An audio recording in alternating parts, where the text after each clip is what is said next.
This week on the Digital Marketing Scoop, we answer your questions about Facebook ads.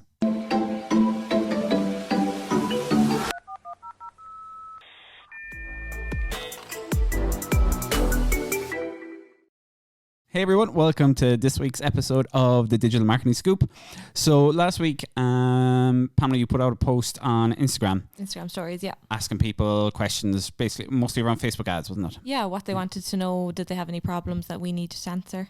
Cool. So we got a great response back, so we have a good few questions to get through here. So do you want to fire ahead? What was the first question was asked? Yeah, so what advice would you give a company that is seasonal? So example like heating or oil or something like that. I suppose the one thing with, you could schedule your ads to run for a certain period of time. So obviously if you're doing a set and forget job, which we never recommend you do, but if you are, you can obviously schedule your ads to run during a certain period of time. So we'll say the winter time might be your, if you're an oil or a heating company, would obviously be more profitable for you.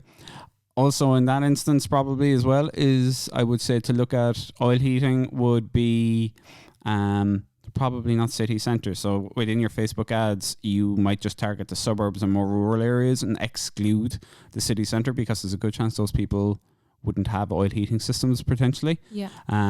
So you, like everything we do, you have to get into your customer's mindset. When will they be looking? Where are they looking from? Yeah. And then adjust your Facebook campaign based on that information. I think as well, maybe you could put a lot of ad budget towards, when you're thinking about getting the heating, say, I don't know, August, September, when it's not the cold months yet. Yeah. So increase the ad budget there, and then you can tone it down a bit, during September, October. Be in their heads. Yeah, exactly. Yeah. So you're still in their heads, but less people will need you because they're already prepared. So it's when they're looking is the time to increase your ad budget there, and then kind of drop it off. Yeah, so you might, as you say, focus maybe more a bit on brand awareness that bit earlier on. Yeah. And then when it's more towards the decision making, the buying time, you'll move into that conversion phase then. Yes, exactly. But yeah, no, it's an interesting one, because we do work with some companies who have seasonal products. Now they have products, and we very often we'll have the brand campaigns going constantly throughout the year. But then when they have products that sell in summer and don't sell in winter the conversion focused ads or the conversion focused campaigns, we would put maybe not to zero, but would be pulled way back on. But we do keep the brand awareness going the whole time. Now, in that instance, they have products that apply to both. So it's not like they have zero sales for a big chunk of time. So it pays to keep the brand awareness going. So obviously, look, it's different for every situation. But look, always be building your brand, but then you can schedule your conversion focused ads to go out at the time you feel you're going to get the best conversion rates. Yeah. Next one here. When making audiences, should you go for a big, broad audience or a small, narrow audience? So, well, definitely don't go too broad anyway, because you're just going to waste your money there. Pretty much. But I suppose, just try and target it towards the people who, I suppose it depends on every single sector that you're in, but the people who will want to see those ads. So like whether it's like, age or location or something that you can target them with. That's more specific. And I suppose just keep testing, like, is this working? Am I spending too much money for too little return? And then narrow your audience further if it's not working, or if it is working, keep going that way. What do you think? The way I always look at it is, if someone's like, oh, but everybody buys my product, it needs to be in front of everyone. Yeah. I'll probably use like the example of bread. Okay, right, so everybody eats bread. But how do you talk to a specific group of people and get really niche on your bread advertising? Yeah, like you can maybe talk parents. Exactly. Parents making kids sandwiches. Yeah. They could be one target. Exactly. So you're delivering the messaging to that specific audience, as opposed to, here's our bread, it's great. Yeah, exactly. Here's how our bread is great for your kids. Yeah. Here's so how it's about the ad as well as the audience. 100%. Your ad has to speak to your audience. Exactly. If you've one ad and I'm like, oh, I just want it in front of everybody, scroll straight past. Yeah, gone. exactly. Your ad has to talk to your specific audience. So even if you have a very broad product or a very broad service, think of the smaller audiences that it applies to, and then adjust the ad for that smaller audience. Yeah, your customer personas. You don't just have one type of customer. You have plenty. So they should be your audiences then. That's exactly it. Starting out on Facebook ads for a DJ and tips for getting wedding bookings in 2021. Yeah. I suppose this is touchy. It's with COVID going on and a lot of weddings. Let's pretend the coronavirus never happened, which we would all love. But I suppose try to be sensitive in your messaging in the ads as well. You know, like people might be in jobs or something, or they've had to cancel their wedding. They don't know when it's going to be. So if you're targeting them, it has to be more sensitive language, not just like book now for your wedding. You know? Yeah. I mean, you probably have the right idea as well of using 2021 in your advertising. In terms of targeting, then look, Facebook, I mean, you target engaged people. I mean, they're going to be, very more likely to be getting married in the next year. Exactly. So that is a perfect audience for the service you're offering there.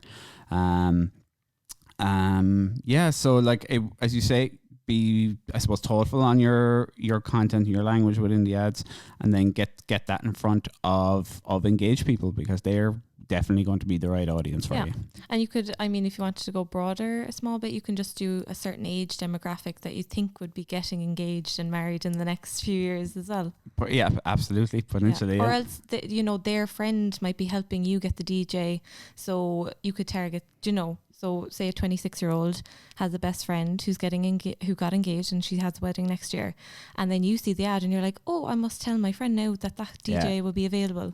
And it probably comes down to a lot as well, your audience size. Like if you're like, okay, I'm a DJ and I'll travel the whole of Ireland, you could probably be just really, really specific and just engage people. But if you're like, okay, I'm only doing like 20 kilometers around Cork City, then you may need to, you're probably going to have to broaden it out a little bit then. Yeah.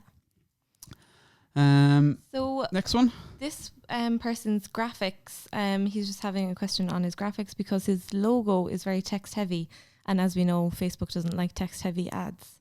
Don't put it in. Yeah. No. You don't need your logo in every single ad. No.